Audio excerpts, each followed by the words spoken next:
Hello and welcome to the Twitcher Life podcast, the show that talks all about birds and bird watching. I'm the president of Twitcher Life, Arnav.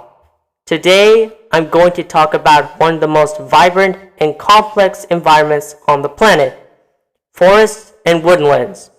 In the bird world, these vertical habitats are homes to unique residents on every level between the soil and the treetops. What exactly makes a forest or woodland such a powerhouse for birds? It's all about structure and layers. Forests offer a world that no other habitat can match. Birds have evolved over millions of years to use every space of this vertical landscape, which is why a single area of woods can support dozens of species at the same time. Understanding these layers is the first step to understanding why forests are so important for birds. At the very bottom, there is the forest floor, where ground birds like towhees and thrushes go through leaf litter for insects and worms.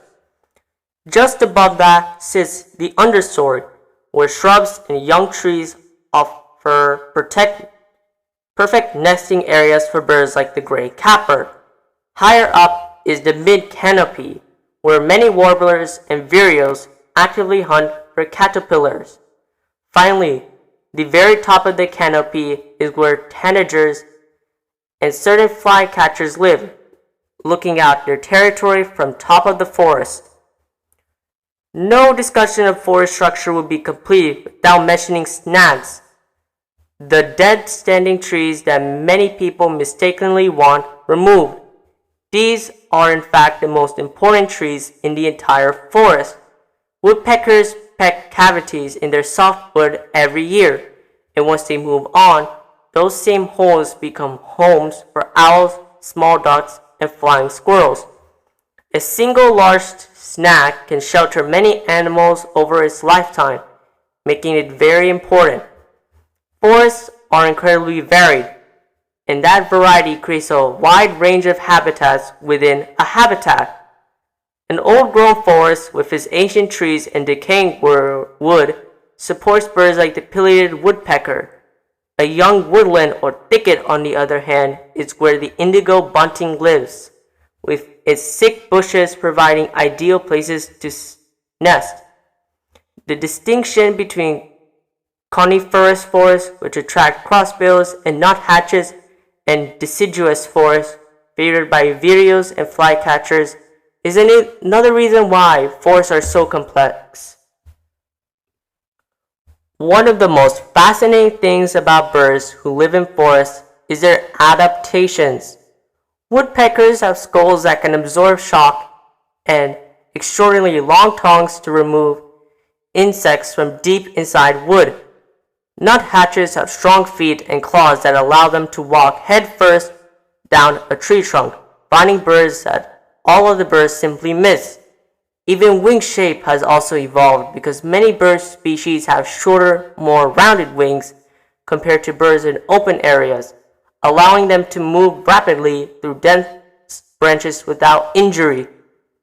Woodlands also serve as stopover sites during migration, a role that is easy to overlook but very important.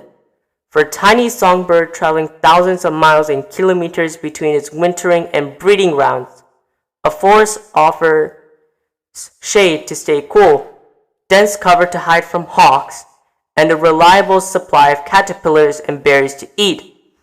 Without forests and woodlands, many migratory species couldn't complete their journeys. Forests are also more than just a collection of trees. It's also a complex community. Many forest birds get involved in mixed species foraging flocks during the winter months, a behavior that almost seems like socializing but is actually driven by survival. Chickadees, titmice, and downy woodpeckers often travel together through the cool woods, and the logic is simple. More eyes scanning the branches means a better chance of spotting an approaching hawk before it gets close enough to strike. These mixed flocks also improve everyone's feeding efficiencies in ways that go just safely. Different species use different micro habits within the same tree, meaning they are not competing with one another. A brown creeper might be up a trunk while a nuthatch is down below, and a chickadee hangs upside down from the very tips of the branches. By staying in their own spots, the birds avoid getting in each other's way. This teamwork helps them find insects that a single bird hunting alone would have missed. The health of the forest determines on the bird life we can enjoy. Forest fragmentation, where large woodlands are broken into small, isolated patches, is one of the leading causes of songbird decline across North America. Small fragments are more vulnerable to nest parasitism, which means birds laying in other species' nests. Protecting large forests and resisting the urge to remove rotten trees are the most important conservation actions anyone can take. Hope you listeners like the topic today and share with other bird lovers. So, with that, we have reached the end of the podcast. If you want to reach us out, follow us on YouTube, Instagram, Facebook, and TikTok. The channel name is Twitch Your Life. Thank you so much for listening. Peace!